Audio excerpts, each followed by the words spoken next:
On this episode of the Vinyl Graveyard, Kiss, Unmasked, the 1980 pop, super pop Kiss album. I actually prefer this record over Dynasty, like, a lot, which is weird, but... It's like better for them. Yeah, I mean, if you're gonna go in the pop direction, you might as well go all out. Dynasty was kind of just more all over the place for me. You had the disco songs, you had the slower songs. I didn't really like 2000 Man too much, but this album, I mean, then again, I don't know. If you compare the two, there's some clunkers on this for sure too. There's some really good songs, but there's some not so good songs. Objectively, now that I'm not a super mega Kiss collector anymore, where I'll defend every little thing about the band, I can look at it a little bit more objectively now. It's called sobriety. Yeah, Kiss sobriety. I always love this cover. It is really cool. I thought this cover was really cool. I probably read this cover when I was a kid a zillion times, which I always thought was cool. It is a neat cover. It is. I like this cover. But it was weird, you know, calling it Unmasked, and then they never actually They're went actually Unmasked. not unmasked. You know, kind of weird. But what's your favorite track on this one?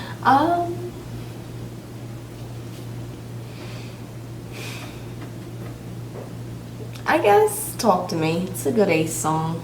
Talk to Me. Yeah, I'm gonna disagree with you strongly on that one. It's the best. It's not my favorite record. Talk to Me is the best of the Ace songs on this record. I'd agree with you on that. Yeah. But no, my favorite song on this actually is Tomorrow. That's a great song. It's a great pop rock song. I wish it was recorded a little heavier. A couple of these songs I think would have been a lot better if they recorded them with Eddie Kramer, you know, behind the helm instead of, you know, doing it like, you know, the way they did here, where it was super poppy. But there's some really good songs on this. I like Easy As It Seems. I like Is That You? Naked City. That's pretty cool.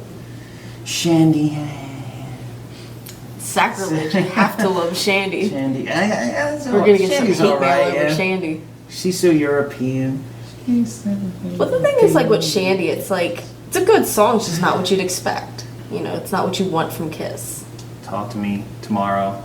It drops off. Once you get to, like, Torpedo Girl, no. Torpedo Girl, Two Sides of the Coin, You're All That I Want, it is just way too cheesy for me. I gotta stop there. What Makes the World Go Round's cheesy, but it's a really good song. Yeah. It's a well-written pop song, so I can get behind that one, but... They just set the bar so high in the 70s that That's the I have thing, trouble yeah. accepting anything that's subpar compared to that. Yeah.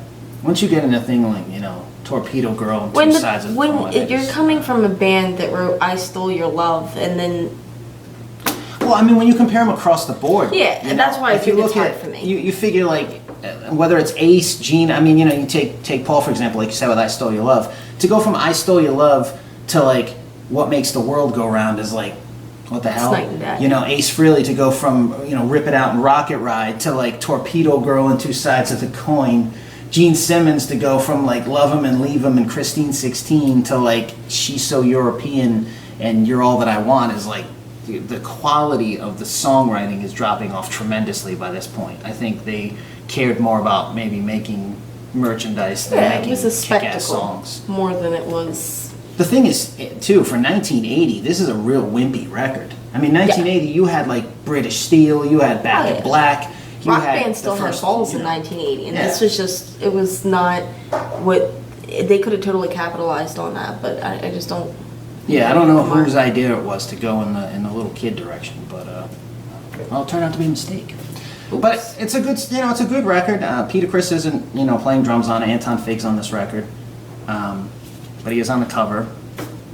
And again, I mean, they had cool, you know, packaging. I mean, that's one thing that they always had great packaging. So here's the cool posters, order forms. I mean, this poster's pretty awesome.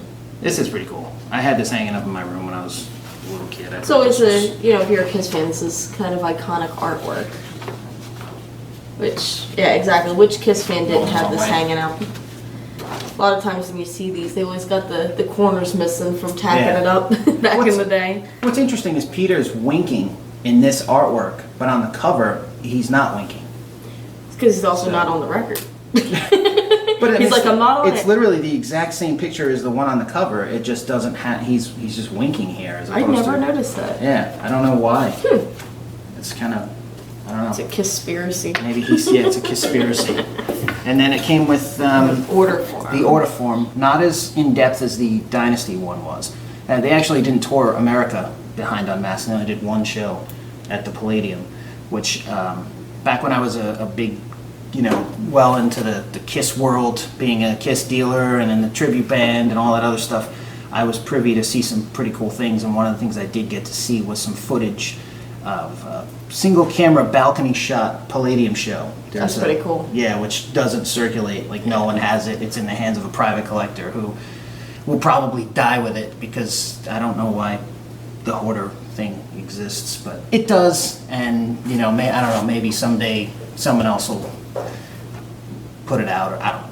But it was pretty amazing to see Eric Carr's first show. That is cool. I'm still to this day a massive Eric Carr fan. Love him. He's the coolest member this band ever had. Absolutely. I don't care what anybody says. He's the reason I love this band to begin with. So, but yeah, the Unmasked Dynasty sheet. I will say though, my favorite merchandise of anything Kiss is the 1980 Australian stuff.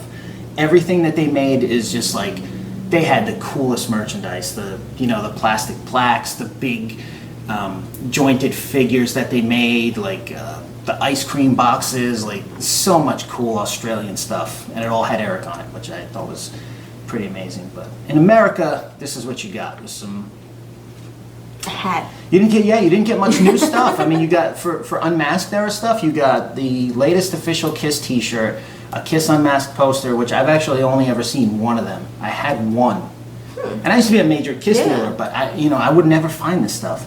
Like this Dynasty poster, I would see a million of them, but the Unmasked, I think I only ever Yeah, you had see that one. Dynasty poster all the time. But yeah, you never really see those. Like there's the record posters. No, the Or superheroes pinball poster.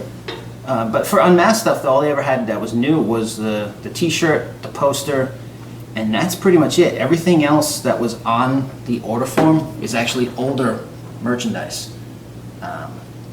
Either from, you had the Dynasty poster, the superheroes poster, the jacket, the patches were all old, the Dynasty tour book, and then it said collector's items, which was all stuff from the Alive 2 tour.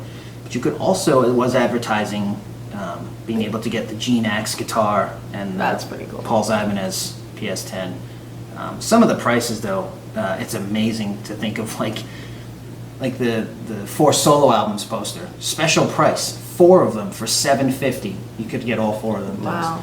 That's an amazing deal. So Listen to each. yeah, I mean, that's Where are you gonna get that kind of deal? pretty awesome. But there's a lot of cool stuff on here. I wish I could go back and buy all of it in abundance. But yeah.